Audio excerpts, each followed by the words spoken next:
Muy bien, cuéntenos, don Iván. Cuando el terapeuta de medicina tradicional no tiene las agujas para hacer una terapia, ¿a qué otros elementos puede acudir? Bien, como decía antes, esa es una buena inquietud que se plantea, porque hoy generalmente se crean acupunturistas, o se crean masajistas, o se crean diferentes facetas. Y la acupuntura no es el único abordaje a partir de la medicina tradicional, y no debe ser un abordaje titulado, es decir, usted no debe ser acupunturista, o moxista, o ventosista, o masajista.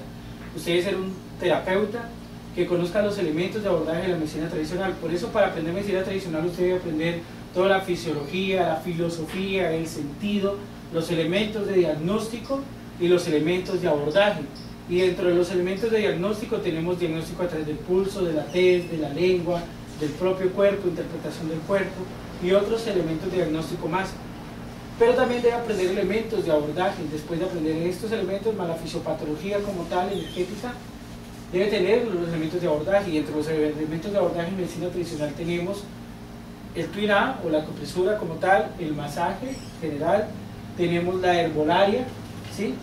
Lo que es la alimentación, la alquimia de la cocina como tal, todo el manejo de los sabores, el chikun de la palabra, el manejo del verbo como elemento sanador, tenemos la acupuntura, ¿de acuerdo? La moxibustión, las ventosas.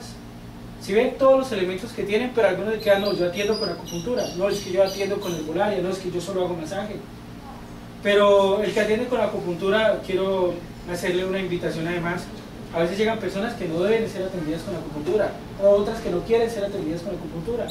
Cuando usted conoce los elementos diagnósticos, usted toma el pulso y usted sabe que esa persona no se puede punturar, o hay elementos del día los cuales no permiten que se pueda punturar a una persona, que se puedan colocar agujas. Entonces eso se debe tener presente, pero si tú eres acupuntor, ¿sí ves? Entonces no vas a poder hacer otra cosa. Debes aprender medicina tradicional china, donde aprendes elementos de diagnóstico, fisiopatología, fisiología, la filosofía y el sentido espiritual que tiene la medicina tradicional y los elementos de abordaje, porque por ejemplo vamos a atender al Señor y el Señor por sus pulsos o por el día o por su enfermedad o por múltiples facetas no se le debe hacer acupuntura, entonces se va a atender con masaje. Pero por alguna cosa o por algún elemento no se le debe hacer masaje, entonces vamos a atenderlo con chikun, que es un elemento de abordaje terapéutico también muy hermoso y una práctica sanadora muy hermosa. Entonces no se puede atender con chikun, lo vamos a atender a través de la palabra, a través del verbo. Entonces deben tener los elementos integrales del sanador para poder obrar y para poder actuar, ¿de acuerdo? ¿Sí es claro?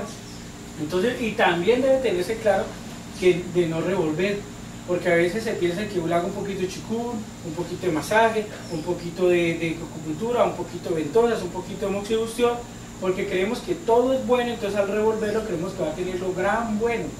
No, hay que saber ser prudentes, ser humildes y ser nobles. Y cuando somos prudentes, humildes y nobles, sabemos no opacar con nuestro discernimiento, sino saber obrar a base de la interpretación del pulso que se ha hecho. Por eso un buen elemento de diagnóstico te dice cómo actuar. Nosotros a veces decimos, no, es que yo a este paciente le voy a hacer tal cosa. No es lo que nosotros queramos hacerle. A partir del diagnóstico, haga un diagnóstico, haga una buena historia de vida del paciente, y a partir de hacer una buena historia de vida, lo que llaman una historia clínica, usted va a poder entender cómo actuar, cómo debe abordarlo y cuál es la mejor propuesta sanadora para él, sin protocolos, sin criterios protocolarios. ¿Me ha comprendido? Sí. O sea que esto nos quiere decir que el terapeuta debe ser una persona integral. El terapeuta es un ser integral como tal y debe redescubrirse como ser integral. Sí, todos somos integrales, pero hemos de redescubrir esa integralidad que tenemos. Entonces, claro, formarse de esa manera, de esa forma completa, que le permita al paciente poder entregarse a él, a ese momento de sanación que la genera el cielo, pero que el terapeuta es ese intermediario. Y si entendemos el papel de intermediario del terapeuta, no es lo que yo quiera hacerle, es lo que yo estoy preparado para hacerle. En ese orden de ideas, si tú no te preparaste para hacer masaje, pues si te llega un paciente al cual no debe punturar, deja que se vaya para otro lugar.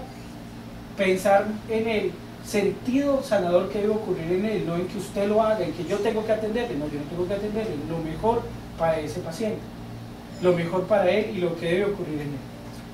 A veces algunas personas acuden a la consulta expresando lo que ellos quieren que se les realice. Porque yo vengo para que me haga acupuntura, yo vengo para que me haga terapia con ventosas. El terapeuta debe ser noble debe ser humilde, pero también tener un carácter y una buena disposición. Usted debe entender de que usted es un servidor, no un protagonista. Quien sana es el cielo. Usted es un intérprete, pero un intérprete humilde y sencillo, y debe ser obediente al cielo. Debe respetar al paciente demasiado, respetarlo en todas sus facetas, pero usted debe ayudarle a él a entender cuál es la dinámica y qué está ocurriendo en él, porque por algo ha enfermado, porque no lo ha entendido, por esa posesión a veces que tiene. Yo vengo a que me haga, no debes venir a que te hagan. Tú como paciente no debes venir a mandar, debes venir a disponerte, por eso eres paciente. Y la paciencia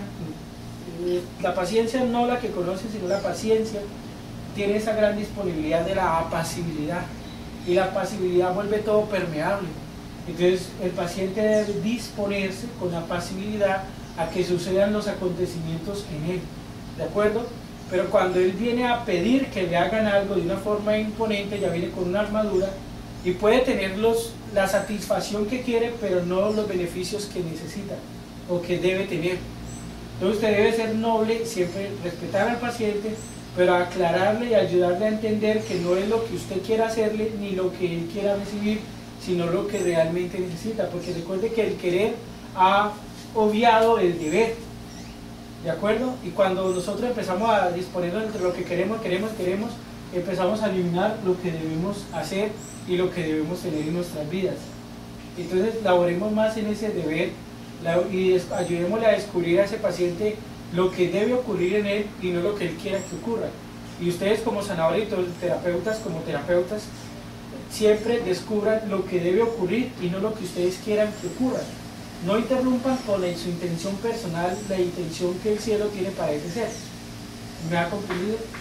Pero deben mantener un carácter amoroso y una muy calmada y humilde autoridad para poder guiar a esa persona.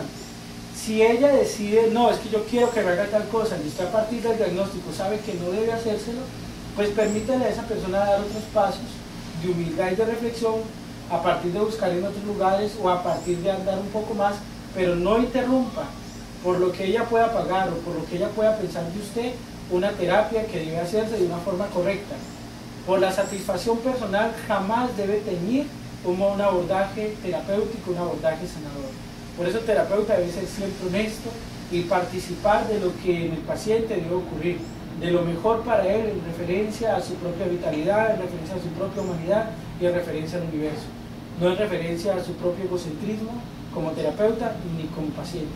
Aquel paciente que impone lo que quiere que ocurra en él no es paciente, es todavía un ser egoísta y debe disponerse como paciente, y en eso vamos a ayudar de cómo hacer esa mutación de un ser egoísta a un ser paciente para así sanar.